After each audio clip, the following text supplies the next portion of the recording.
अली असदुल्लाह, अली असदुल्लाह, अली असदुल्लाह। दुनिया में दो तरह के शेर हैं, एक जंगल वाला और एक सर्कस वाला। दोनों ही शेर हैं। अब दोनों में से ज्यादा कंफर्टेबल जोन में कौन है, जंगल वाला या सर्कस वाला? ऑब्वियसली सर्कस वाला।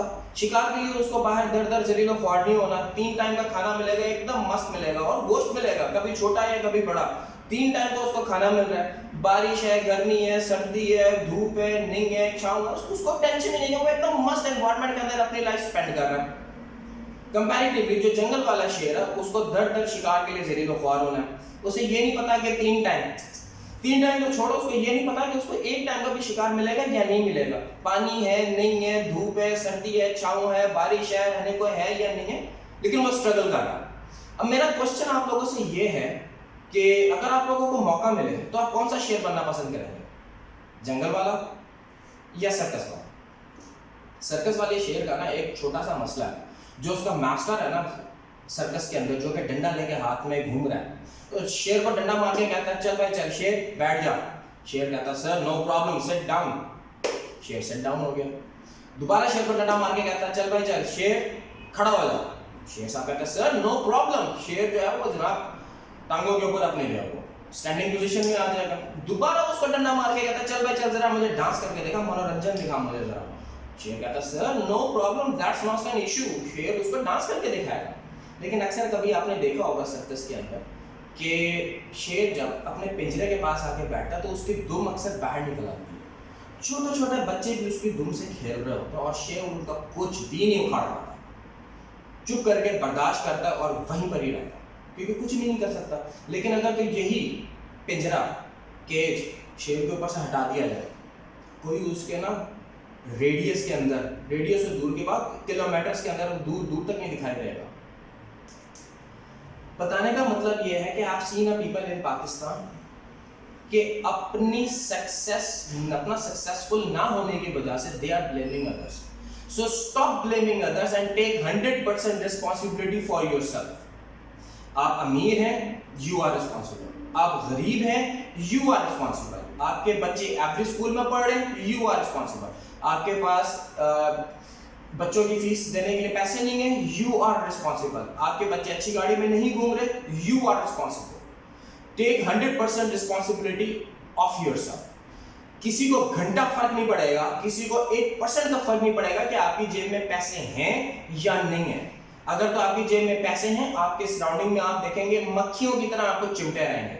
लेकिन अगर तो आपकी जेब में पैसे नहीं है तो आपके दूर दूर तक आपके अपने दोस्त आपसे थोड़ा सा ना पीछे होना शुरू हो जाएंगे। ओके, मुझे नहीं पता कि आप लोगों को मेरा पॉइंट समझ आ रहा है या नहीं आ रहा, but what I am trying to explain कि take 100% responsibility for yourself. Okay, आप में से सर्कस कौन कौन गया है?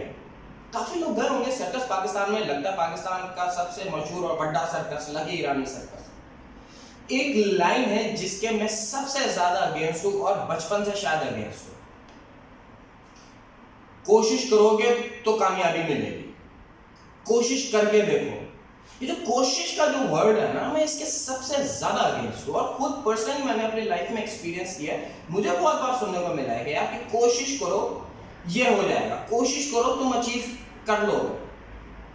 ओके, मुझे मैं ऑनेस्टली बताऊं, मुझे वो बंदा मिला है जिसने ये लाइन लिखी है ना, जिसने वर्ड जो इंट्रोड्यूस करवाया कोशिश का वर्ड, मैं सबसे पहले उसकी खोपड़ी में गोली मार, बहुत ज्यादा अगेंस्ट हूं इस वर्ड। क्यों? सर्कस गए होंगे आप पाकिस्तान में, लगता है लकी ईरानी सर्कस पाकिस्तान का सबसे बड़ा सर्कस, लकी ईरानी सर्कस। अब वहां पर एक प्ले होता है कि एक बंदा आंखों पे पट्टी बांध के हाथ में तेज चाकू लेके यूं यूं घुमा रहा होता है। उसका करतब दिखाता है। सामने कुछ 10 से 15 स्टेप्स के बाद एक लड़की होती है और वो अपने सर के ऊपर एप्पल रख के, सेब रख के खड़ी भी होती है। अब लड़के के हाथ में पट्टी बंधी हुई है और वो चाकू घुमा रहा है। उसने वो चाकू उस सेब के ऊपर मारना है और उस सेब के 2 टुकड़े करने हैं। अब मेरा क्वेश्चन ये है कि वो बंदा जो आंखों पे पट्टी बांध के चाकू घुमा रहा है, छुरी अपनी घुमा रहा है तेज तेज, हाथ में उससे प्ले कर रहा है और रेडी है मारने के लिए, वो कितने % कॉन्फिडेंट होगा कि वो छुरी जाके उसके एप्पल पे लगेगी, सेब पे लगेगी, लड़की को नहीं लगेगी। More than 100%, right? 100% कॉन्फिडेंट होगा, फुल कॉन्फिडेंट होगा कि यार मैं मारूंगा और जाके छुरी सीधा सेब को लगेगी, लड़की को टच नहीं होगी। क्योंकि अगर लड़की को हल्का 19-20 तो दूर की बात 1-2% भी ऊपर नीचे हो गई तो लड़की तो उसी टाइम खल्लास, फिनिश, टाटा फिश। अब वो लड़का छुरी लेके उस लड़की के कान में जाके अगर कहे कि मैं कोशिश करता हूं कि मैं सेब पे मारूं, लड़की खड़ी रहेगी वहां पे? ऑब्वियसली नहीं। वो कहेगा आई एम ट्राइंग माय बेस्ट, मैं कोशिश कर रहा हूं, मैं छुरी मारता हूं, लगेगी, एप्पल को लगेगी, लड़की नहीं खड़ी रहेगी। ओके, आपका बच्चा अगर आपको कहे कि मामा पापा मैं कोशिश करता हूं कि मैं पास हो जाऊं, कोशिश फौरन जूता उतार लेंगे और बच्चों का लंबा पालेंगे कि भाई खैरियत है, कोशिश, what do you mean by कोशिश? यू शुड बी 100% कॉन्फिडेंट कि ये होगा। मैंने ये चीज अपनी पर्सनल लाइफ में एक्सपीरियंस की है। Let me tell you my story.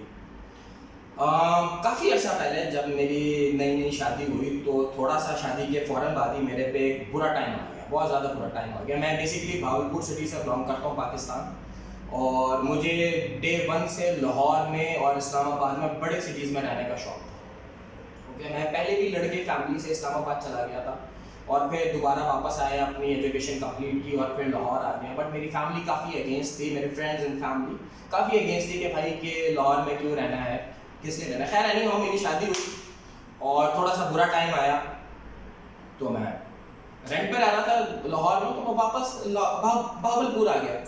अब मुझे भावलपुर आने के बाद ये चीज़ सुनने को मिली कि यार कि यहाँ पे तुम स्कूल कॉलेजेस वगैरह ज्वाइन कर लो और यहाँ पे तुम टीचिंग प्रोफेशन ज्वाइन करके लोगों को, बच्चों को पढ़ाना शुरू कर दो और अच्छी जगह पे अप्लाई करते रहो और तुम्हें कोशिश करो, तुम्हें अपॉर्चुनिटी मिलेगी तो तुम चले जाओ। ये बात मुझे लगती थी कि यार कि मैं कोशिश क्यों करूँ, क्योंकि मैं आई नो माई सेल्फ कि मैं केपेबल हूँ और मैं बड़े शहर में जाके, बड़े सिटी में जाके कम्पीट कर सकता हूँ। आज नहीं करूँगा तो कल करूँगा, कल नहीं करूँगा तो परसों करूँगा, तो मैं बड़े ग्राउंड में जाके क्यों ना खेलूं। अब मेरे कुछ फ्रेंड्स और फैमिली के सर्कल में कहते थे कि यार लाहौर में जाके रेंट पे रहोगे, इससे बेहतर है यहाँ पर रहो, भावलपुर में रहो, अपना घर है, यहाँ पे टीचिंग प्रोफेशन ज्वाइन करो, स्कूल कॉलेजेस में पढ़ाओ और अपना यहाँ पे सर्कल चलाओ, मीन टाइम अच्छी अपॉर्चुनिटी के लिए कोशिश करते रहो। Remember my dear friends, opportunity आपको नहीं मिलती, अगर तो मिलती है तो यहाँ पर एक छोटा सा फैक्टर आता है लक का। अपॉर्चुनिटी हमेशा क्रिएट की जाती है। मैं उस टाइम पे किसी को कह नहीं पाता था क्योंकि मेरा बुरा वक्त चल रहा था, और बुरे वक्त में अगर आप किसी को कोई इंपॉर्टेंट बात भी, कोई क्या कहते हैं, विजडम, अगर वाइज बात भी अगर किसी को बताएं तो अगला कहता है कि यार देख हमें भाषण दे रहा, खुद का तो बुरा वक्त चल रहा है, यहाँ पे बैठ के बड़ी बड़ी बातें कर रहा है। लेकिन अगर तो आप एक आपका अच्छा टाइम चल रहा हो और आप एक फजूल सी बात किसी को भी बताते, अगला कहता है वाह जी वाह क्या जबरदस्त बात की है जी ख्वाजा साहब ने क्या जबरदस्त बात की है। तो उस टाइम पे मेरा बुरा टाइम चल रहा था और मैं किसी को कह नहीं पाता था कि यार कि लेट मी गो आउट, और मैंने अपनी वाइफ को कहा कि यार यहाँ पे रहो कि मैं जाता हूँ बाहर। मेरी वाइफ ने कहा ओके उमर, तुम्हें जहाँ जाना है जाओ और अप्लाई करो, ऑब्वियसली अपॉर्चुनिटीज़ हैं, आई नो तुम कम्पीट कर सकते हो, तुम केपेबल हो, जाओ बिल्कुल जाओ। लेकिन मेरे कुछ सर्कल में लोग थे तो वो काफ़ी इस चीज़ के अगेंस्ट थे। अब लेकिन मैं फिर भी चला गया। बताने का मकसद ये है कि आपकी सोच आपको डिफाइन करती है कि आप किस तरह सक्सेसफुल होना चाहते हैं, किस ग्रोथ में आगे बढ़ना चाहते हैं, किस स्टेप पे पहुंचना चाहते हैं। आप छोटा सोचेंगे तो हमेशा छोटे रहेंगे, आप बड़ा सोचेंगे तो बड़ा रहेंगे। एक छोटी सी एक एग्जांपल मेरी अपनी पर्सनल लाइफ की। वंस आई गॉट मैरिड, तो मेरे कुछ रिलेटिव्स होते हैं कनाडा में, एंड दे वर ट्राइंग, जब मैं अनमैरिड था कि मैं कनाडा आ जाऊं, तो दे आस्क्ड मी यार not to get married, but anyhow मेरी शादी हो गई। And once I got married तो मुझे सुनने को मिला कि यार कि अब तो ये कभी पाकिस्तान से बाहर नहीं निकल सकता, अब तो ये कभी भी कहीं नहीं जा सकता, अब तो ये बाउंड हो गया पाकिस्तान के अंदर। बट मेरी सोच तब भी यही थी कि मैंने बाहर जाना है, एंड आई डिड। मैं टर्की आ गया। मैं जानू को और बहुत सारे जो इजी टू अप्रोच कंट्रीज थे जिसमें गल्फ एरिया है, सौरिया है, मैं उधर भी जा सकता था, but I tried my best और मैं यहाँ पर आ गया बिकॉज मैं कॉन्फिडेंट था, 100% कॉन्फिडेंट था। देखें एक एग्जांपल मैं यहाँ पे कोट करूंगा कोशिश से रिलेटेड कि दो बादशाह, दो किंग, एक काफी ढीला, बिल्कुल ढीला ढाला, कोई उसकी कोई प्रॉपर जो है वॉरियर टाइप नहीं है। दूसरा जो है वो बहुत वॉरियर टाइप है, उसकी जो उसके जो क्या कहते हैं, जो उसके सोल्जर्स हैं वो भी एकदम फर्स्ट क्लास, एकदम वेल इक्विप्ड। अब जो थोड़ा सा डाउन है, जो कि लेजी टाइप किंग है, उसको सुनने को मिला कि भाई वो 3 दिन के बाद जो दूसरा किंग है वो हमारे पे अटैक करेगा, और जब वो हम पे अटैक करेगा तो we will be end, we will be finish, we will be no मोर।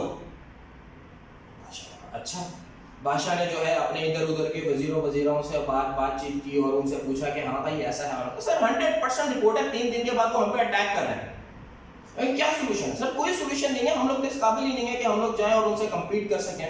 3 दिन के बाद वो जब हम पे हमला करेंगे तो हम तो किसी भी तरह उनको बीट ही नहीं कर पाएंगे। एक थोड़ा सा सियाना था, उसने कहा कि हम एक तरह से जी सकते हैं। ये क्या कि 3 दिन के बाद उन्होंने हम पे हमला करना तो है ही है, क्यों ना आज रात हम उन पे अटैक हम कर दें। और ये रियल स्टोरी है, ये बेसिकली रोम और what is the country name, I forgot the country name यार, ज़हन से निकल गया। ओके, ये बेसिकली रोम की एक स्टोरी है कि उसने कहा कि हम आज अटैक कर दें तो हम शायद चांस है कि वो बिल्कुल रेडी नहीं हो पाएंगे कि हम पे हमला हो गया, अटैक हो गया, तो माइट भी अ चांस कि हम जीत जाएं। किंग ने कहा अच्छा अगर ऐसा है तो ठीक है, तैयारी शुरू करो। किंग साहब ने अपने सोल्जर्स को रेडी किया, इक्विप किया, लेजी किंग ने, और रातों रात जो है दूसरे एरिया के ऊपर चढ़ाई कर दी। अब जब वो चढ़ाई कर रहे थे, उनके ऊपर जा रहे थे अटैक करने के लिए, तो दोनों स्टेट्स को मिलाने के लिए एक पुल था। जैसे ही लेजी किंग की फौज जो सोल्जर्स थे, उन्होंने उस पुल को, उस ब्रिज को क्रॉस करके दूसरी तरफ गए तो किंग ने वो ब्रिज ही उड़ा दिया, जला दिया, उसको तोड़ दिया, खत्म। लोगों ने पूछा कि बादशाह सलामत ये क्या किया आपने, तो ब्रिज ही तोड़ दिया। वापस से उसने कहा कि like if you have a plan B then your plan A will not be successful, so this is the plan A, या तो मरो या मारो। सो भाई हमेशा प्लान ए के ऊपर कॉन्फिडेंट रहो। प्लान बी अगर बनाओगे तो इसका मतलब हो कि आप डाइसी हो, आप कॉन्फिडेंट नहीं हो, आप कोशिश कर रहे हो, और जब आप कोशिश करोगे तो चांस की बात है कि आप जीत जाओ या ना जीत जाओ, या आप सक्सेसफुल हो जाओ या ना सक्सेसफुल हो।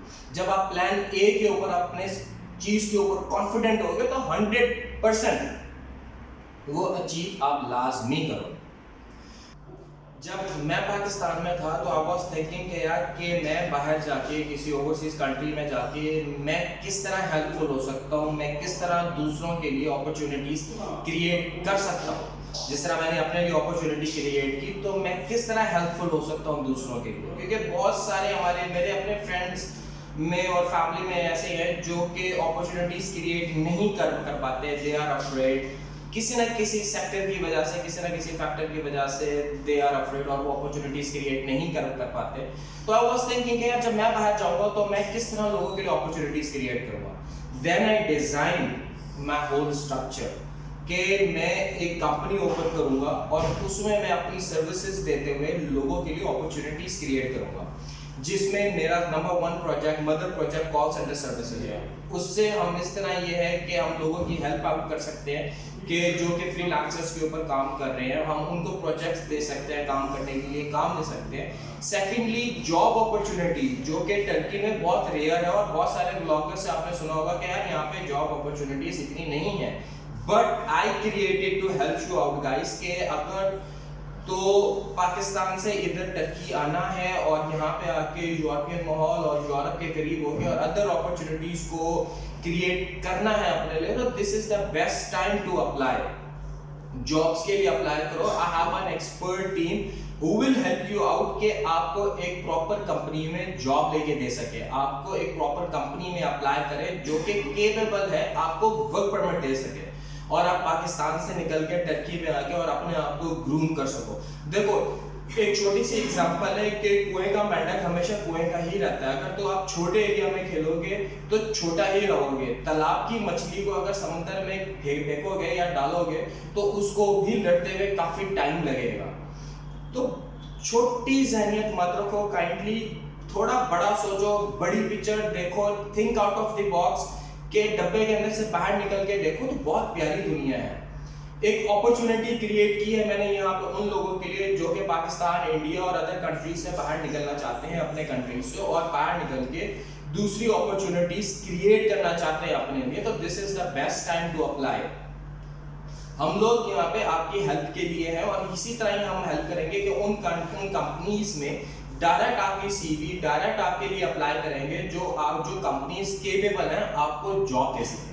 By this way, you will easily able to come with the work permit in Turkey.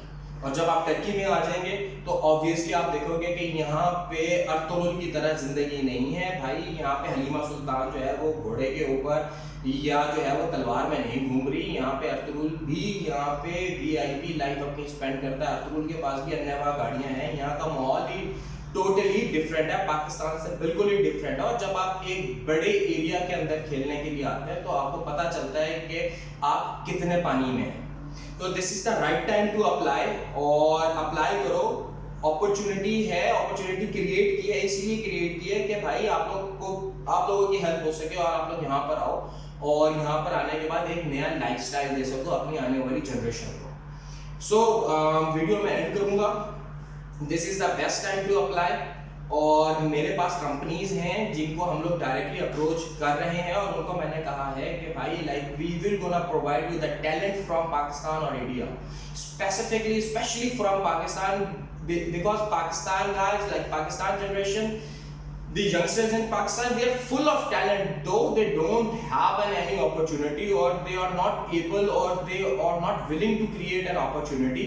So this is the best time के अप्लाई करो और अपॉर्चुनिटी अवेल करो।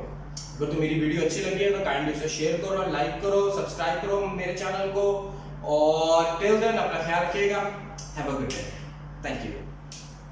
वो नूर खुदा, नूर नबी, नूर दो चश्मानम, मौलाए बशर, इल्म कदर, फख्र बनी आदम, वादे खुदा, वादे नबी, सबसे बड़ा अली अली, हाँ मेरा मौला अली, हाँ मेरा मौला अली, हाँ मेरा मौला अली।